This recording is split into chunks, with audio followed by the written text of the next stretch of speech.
I remember the first time that I heard about Kobe Bryant.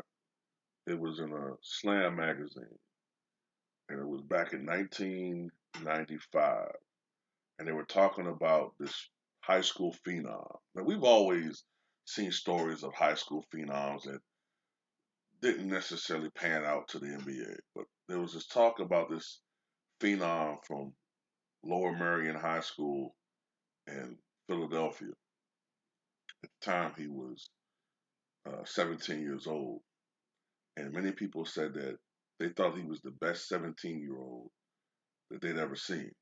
Okay, so I kept that mental note of him, and I remember in the draft how um, he was selected by Charlotte in '96, but then Jerry West traded for him, and they traded the very popular Vlade Divac for Kobe. And at the time, people who remember that wasn't a very popular trade because Vlade Divac was a very beloved and popular member of the Los Angeles Lakers. So a lot of people was like, they didn't like that move. Secondly, 1996 was still in that era where the NBA frowned upon coaches, management frowned upon giving heavy minutes to players of that age. They looked at it more like you weren't really NBA ready at that age. It was more like you sat on the bench, you learned, you watch, you observe. Even if you were kicking the guy's ass in practice, like Kobe was with Eddie Jones and other guys, it just was a hierarchy thing. Like Eddie Jones had paid his dues. He had been in the NBA as a veteran. You know, you are going to have to wait your turn.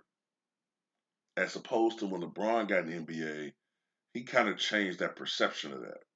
But back then, it was, look, Tracy McGrady had to wait his turn. Who's another one? Jermaine O'Neal, he's another one with Portland. People forget he played with Portland before he did his thing with the Pacers. You had to wait your turn.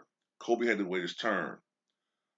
This also hurt his percentages down the run. The first 3 years of his career, uh, yeah, first 3 years of Kobe's career, he didn't start. He started behind Eddie. He was behind Eddie Jones, but he gave you glimpses of what was to come. You know what I'm saying? This is a guy that didn't have that typical NBA upbringing. You know, but NBA upbringing. I mean, he didn't come from a broken home. Um, his father wasn't an alcoholic. He came from a very well adjusted, uh, upper middle class, actually sort of borderline wealthy family.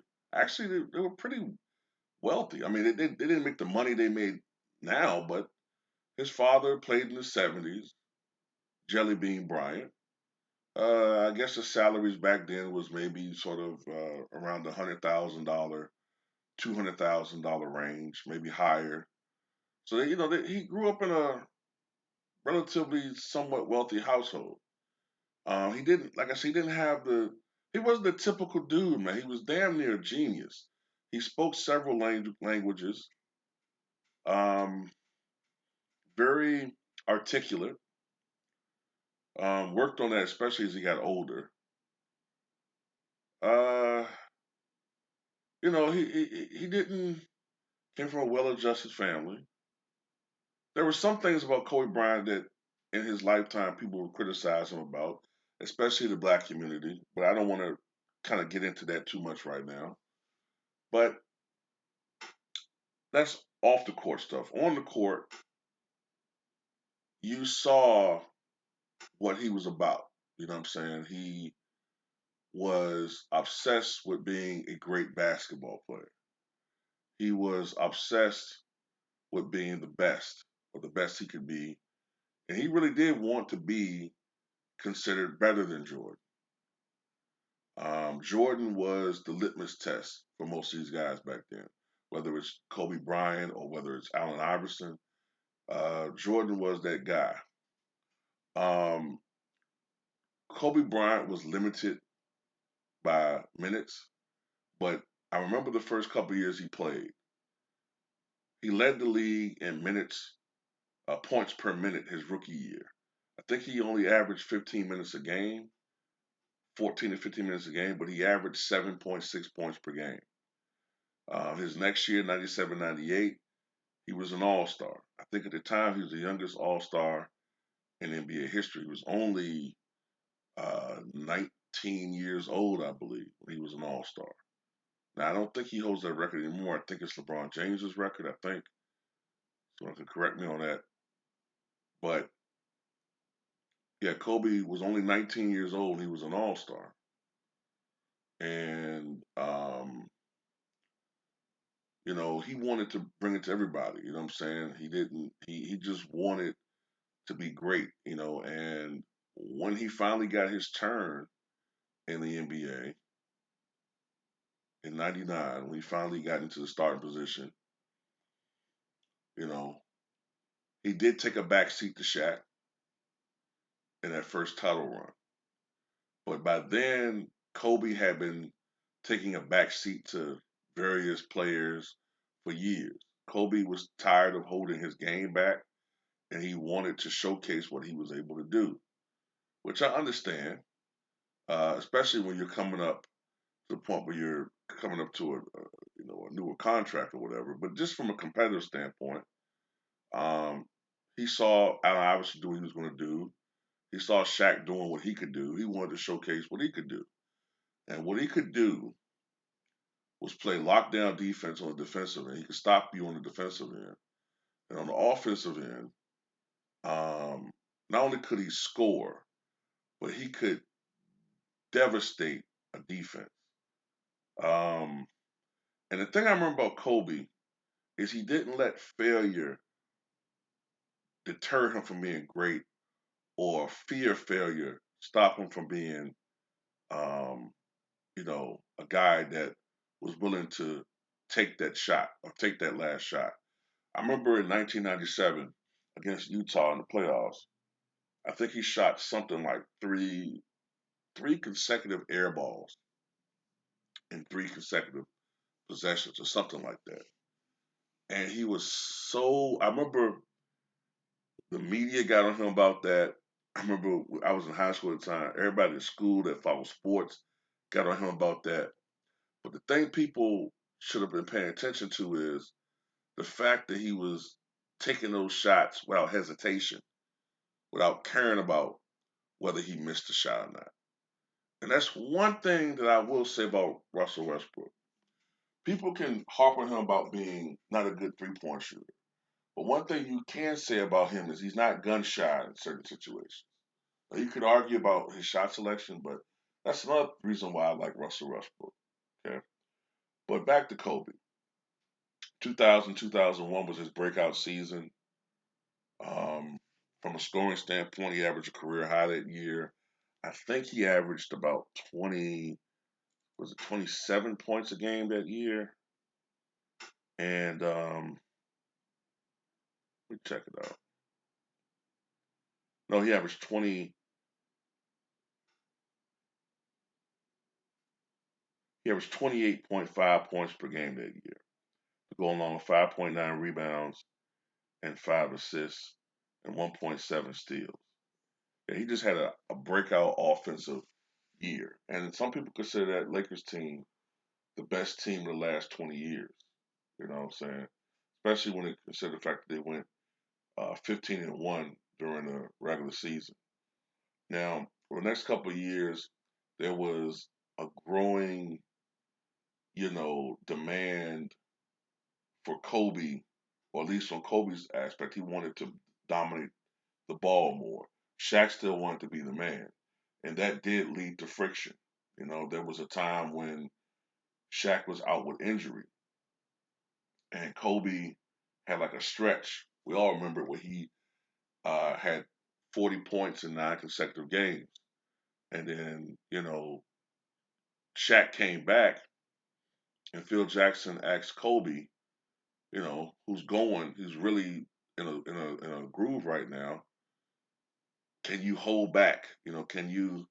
sort of hold back your role and kind of let Shaq reinsert himself. And Kobe's kind of like, why do I have to do this? You know, but that kind of led to the friction between them. More of the fact that Kobe wanted the Lakers to play more outside in. Shaq, of course, wanted to play more inside out. And ultimately, the feud between them, I think, did get in the way of ultimately them potentially winning in 2004 against the Pistons. Now, I mean, you could blame Shaq's injuries, surgery, age, lack of chemistry with the team, you know, but ultimately they lost. And you could tell that the writing was on the wall. Shaq was being very disrespectful to management at that time, to the team owner. Shaq, I think he said recently, he knew he was going to be traded. So Shaq, when the management made the decision between 24-year-old Kobe, 32-year-old Shaq, they made the obvious decision.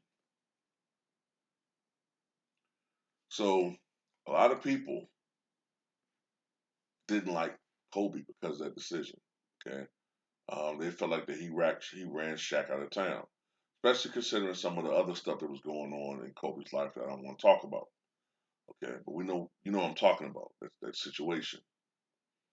The next couple of years, Kobe would struggle from a team concept. 2004, 2005 was a down season for Kobe, but to be fair, Kobe had a lot of stuff going on in his personal life that probably did affect his overall play. But he came back with a vengeance in 2005, 2006. Now, this time, the NBA kind of was writing Kobe off. Like I said, the Lakers were now a team that was mediocre.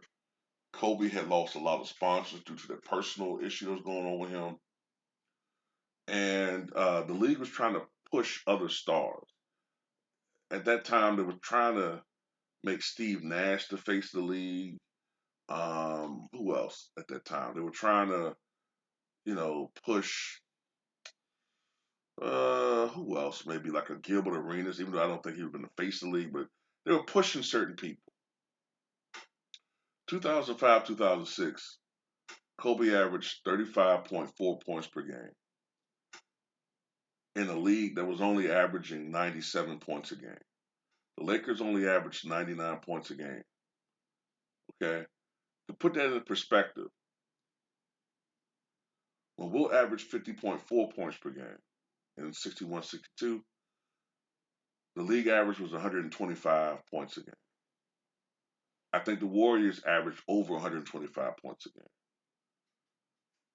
So when you put in effect usage and points per game, Kobe Bryant's 2005-2006 season is the number one season all time in scoring when it pertains to Kobe's percentage of the overall team points. That's the burden that he was carrying that year. When you look at that roster, outside of Kobe, to me, the only real talent on that team was Lamar Odom, who was a borderline all-star type player, borderline maybe. Um, that team had no business even making it to the playoffs, let alone holding a 3-1 lead against Phoenix. When people talk about how Kobe blew a 3-1 lead against Phoenix, I'm thinking to myself, should that be more against Phoenix? Why was Phoenix down 3-1 against his team anyway?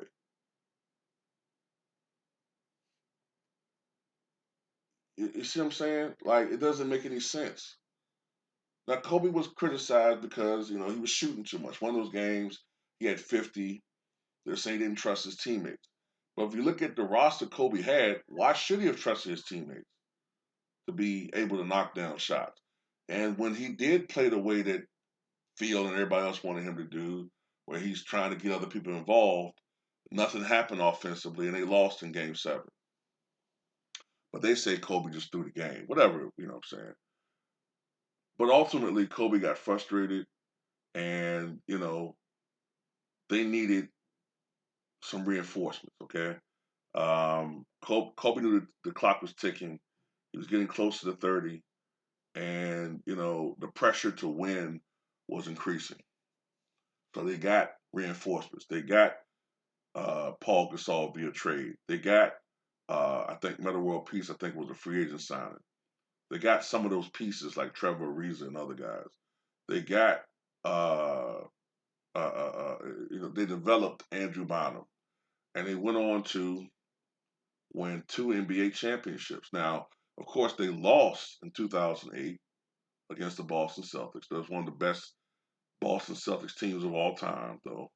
But the Lakers did not have Andrew Bynum, and that series was pretty much won in the trenches with the battle between Garnett and Gasol, with Garnett dominating that matchup. 2009, the Lakers went to the finals. This time they won 65 games, I believe it was that year. They were a very dominant team that year, and they made light work of the Orlando Magic.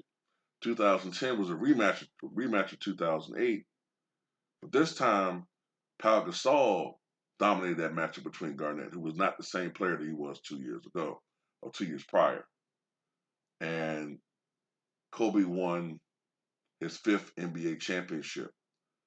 And what's interesting about that is that 2010, Kobe was only 32 years old. Let's go back and ponder that. As a matter of fact, when he won that last title, Kobe was still 31 years old. 31. So it really did look like Kobe could have won more titles. And that's why I say, to a lot of people, I think we're really underestimating him. Because afterward, Kobe kind of had things go against him. Number one, some of the players around Kobe started getting a little bit older. Um, they did get swept by the Dallas Mavericks in 2011, but that team did go and win a title.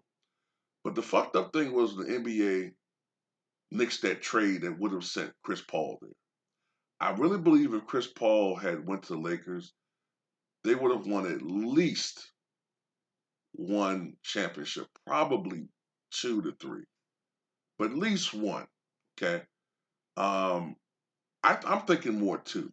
They would have won at least two titles, and if Chris Paul was there, okay, maybe they never would have hired or gotten to the point where they would have hired a Mike D'Antoni. I don't think D'Antoni was a coach then. Someone can correct me in this video if I'm wrong. But I don't think they would have gotten to the point where they got hired a D'Antoni, who literally, ran Kobe Bryant to the ground. Okay, where he suffered that devastating Achilles rupture, and he wasn't the same player anymore. And it was sad for me to watch Kobe in the last couple of years because a lot of people who were supposedly his fans, I'm not talking about the real true fans. It was some of these fanboys, right? Now all of a sudden, I was seeing people making fun of him.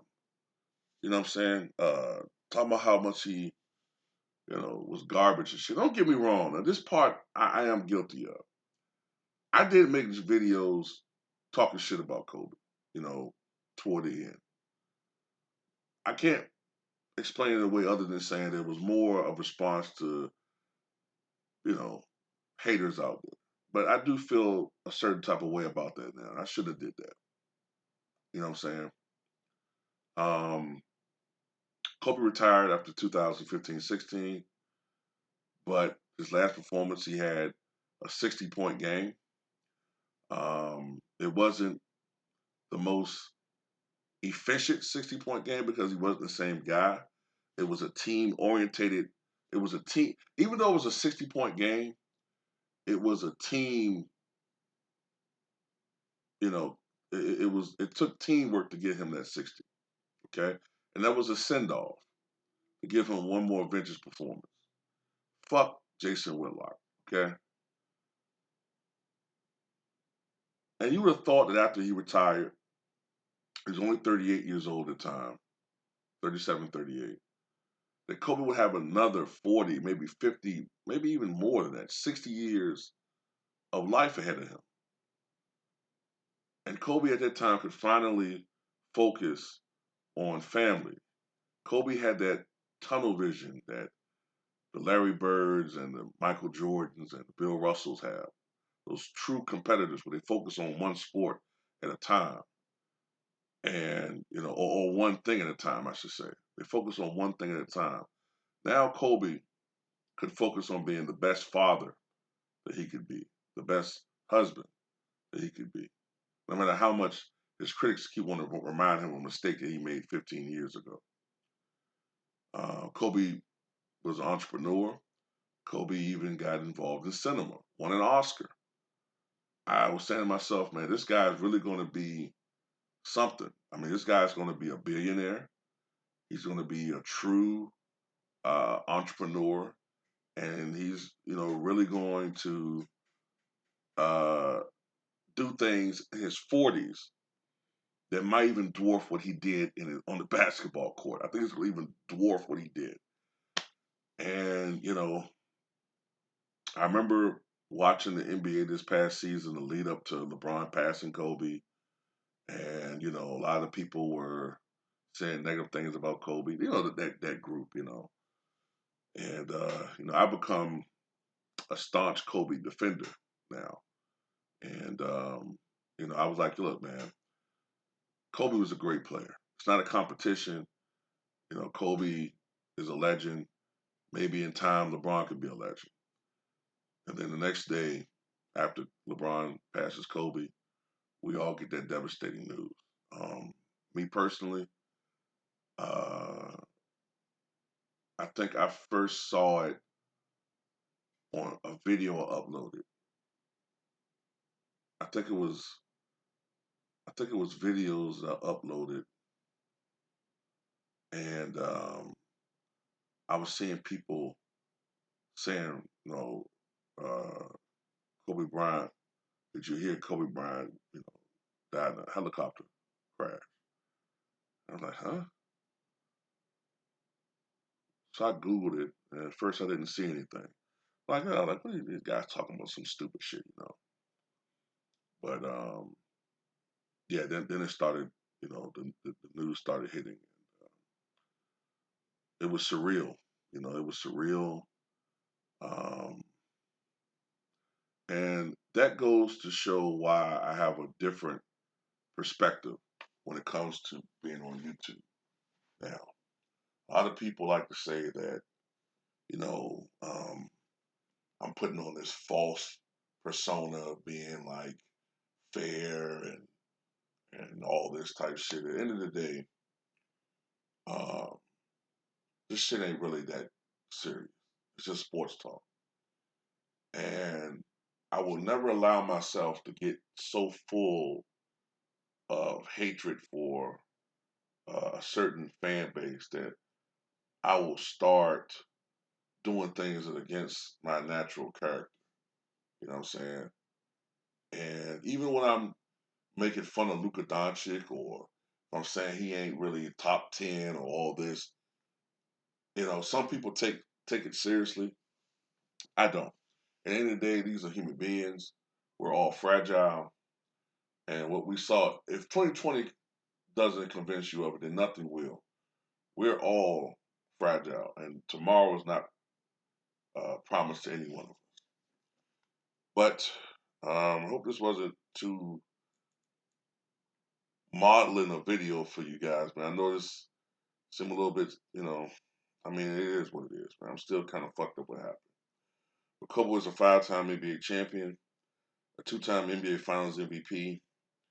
He was a 2008 uh, league MVP. I think he should have won at least two other MVPs. I think he should have won league MVP in 2006. And I think he should have possibly won league MVP in 2002, 2003, that year when Shaq was injured and he had the 9 straight 40-point games. I thought that year he set the record at the time for most threes in the game with 12. I think that year he averaged 30 points. I think something like 7 rebounds, 6 assists, 2 steals. I think he shot 40. 5% from the floor, but more importantly, 38% from three. I think that year he should have won MVP. He was an 18-time NBA All-Star, which is second only to Kareem Abdul-Jabbar. He was a four-time NBA All-Star Game MVP, which ties the record with Bob Pettit. 11-time All-NBA First Team, two-time All-NBA Second Team, two-time All-NBA Third Team, nine-time NBA All-Defensive First Team. Oh, and about that All-Star record, the only reason why he doesn't have the record of 20 is because of 1999, where there was no All-Star game played that year, and in